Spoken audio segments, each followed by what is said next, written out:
Riven Isles, Chapter 2, Part 2.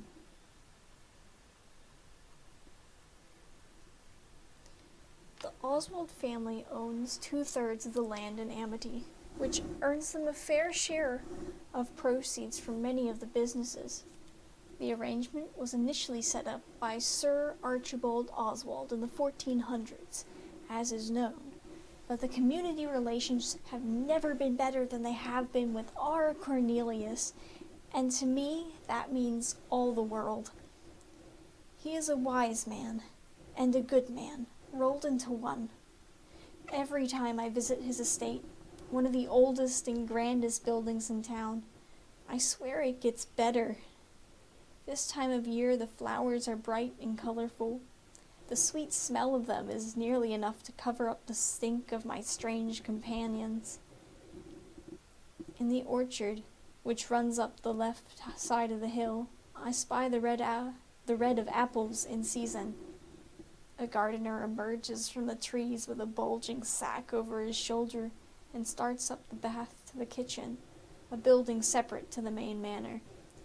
With any luck, the bulge would be a ripe harvest of juicy fruit. Greedy as I am, and I'll scold myself for it later, worry not. My mouth waters.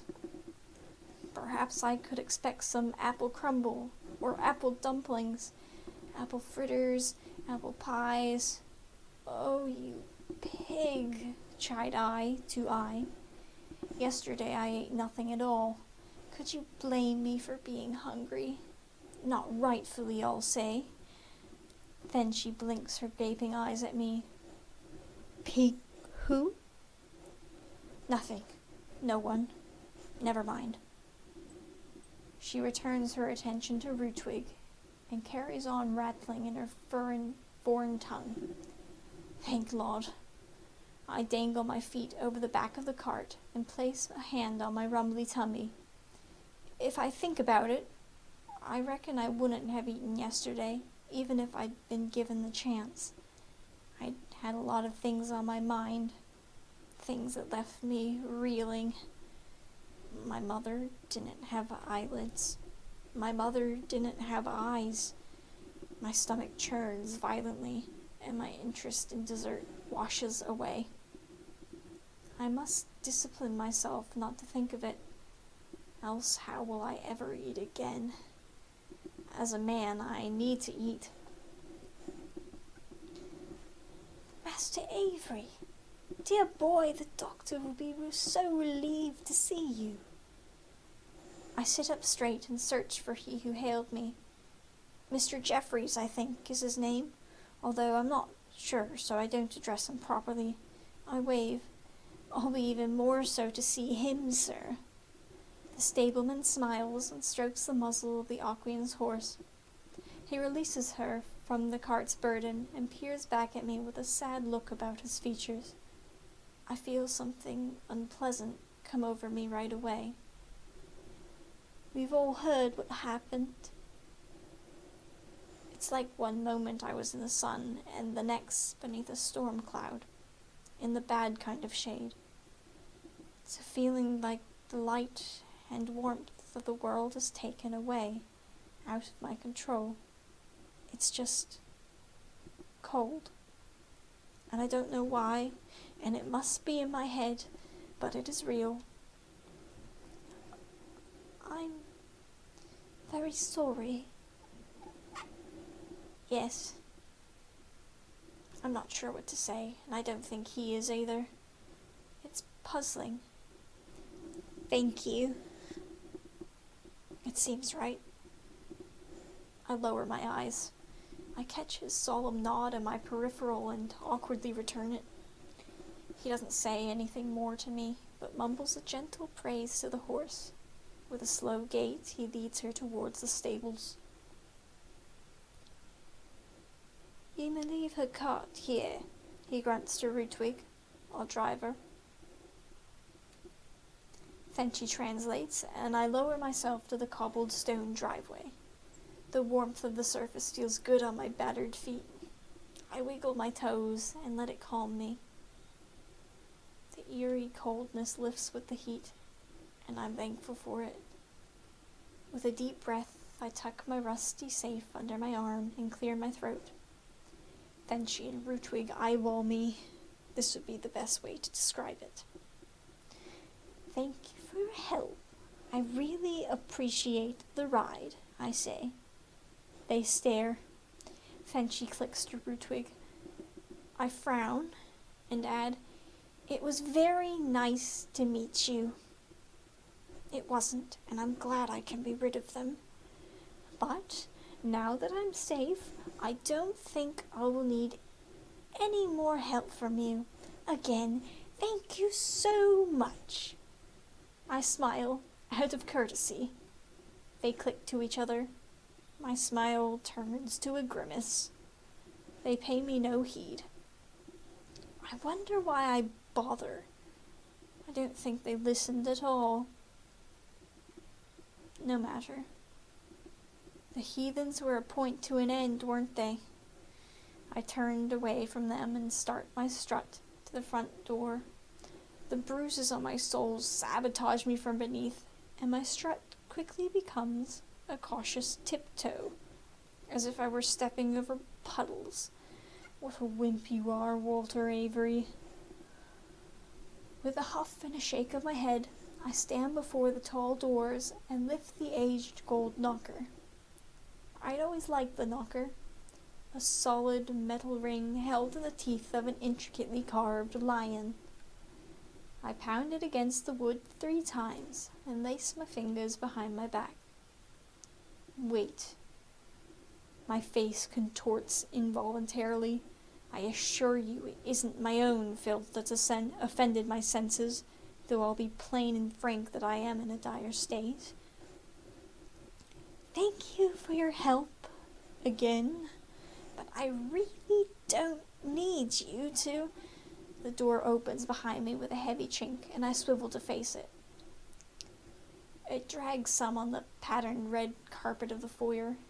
Mr. Merrily, the head of the house staff at the estate, greets me with a bow. Dr. Oswald will be pleased to see you alive and well. His expression takes the same turn as Mr. Jeffrey's. I clench my jaw and study my toes. Pity, is it? Is that the expression?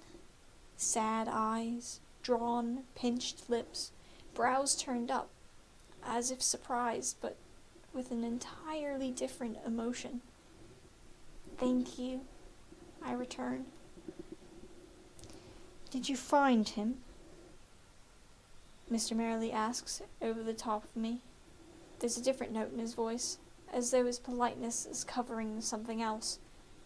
I'll tell you what I think. I think he thinks the same as I. These women are outstandingly queer, especially the old one, with a hunch so prominent that she appears doubled over. She carries something at her chest, but I haven't given it my attention. Yes, answers Sedgy. We would like to meet Dr. Oswald. The 2 most complex words she's uttered so far. I sigh. And you shall, Merrily assures. He beckons us inside. Us. As in, not just me, but the fish people, too. How disappointing. He closes the door. Dr. Oswald is in the library. I'm sure he will find you some recompense for bringing Master Avery safely to the estate. The man pauses and narrows his eyes down the hall. I follow his gaze, but see nothing. There's a problem with that. Merrily gestures for the Auquians to stay put. Await me here, Merrily orders. Authoritative, but humble. Master Avery, with me. Briskly, he strides down the hall. He stops and peers back at me. Master Avery. I hadn't registered. I jump and scurry after. The heathens follow me. Rootwig drags her peculiar object, a thick glass ball in a deterior net, deteriorating net on the floor as she comes. They're like animals. Sit, stay, disobey. Madams, please stay in the foyer. I will retrieve you in a moment. Poor old Mr. Merrily bore his duty well. How he managed to be polite to the idiot fish, I couldn't fathom. Truly, I respect it. My tolerance of them has run thin. Mr. Merrily steps again, as do I. Rutwig and Fenchie, blank-eyed, shuffle behind. I grit my teeth and look to Merrily. He purses his lips and furrows his brow and moves on. I understand. It is fair to give up. Trying to communicate with the foreigners is a waste of time and breath after a point, I find. He brings us to a door and raps his knuckles upon it. Out comes a heavy-chested maid. Her nose wrinkles, and I am positive that it is because of the fish people and not because of me. Maybe I give myself too much credit, but I need the comfort. With a glance inside, I can see that we stand at the entrance to a washroom. Tears well in my eyes against my will. I can smell the soaps. Civility! My arm is prodded, and I release my safe, without thought, into Mr. Merrily's presented hands. When you're more comfortable, you'll be taken to Dr. Oswald. Huh? The door is closed in my face. I blink. I look to where my safe should have been, and gasp. I missed something. "All right, sweetheart," says the maid. I whirl to face her as she pushes her sleeves up past her elbows. My back presses against the door and I start to sweat. "Undress yourself." Good heavens!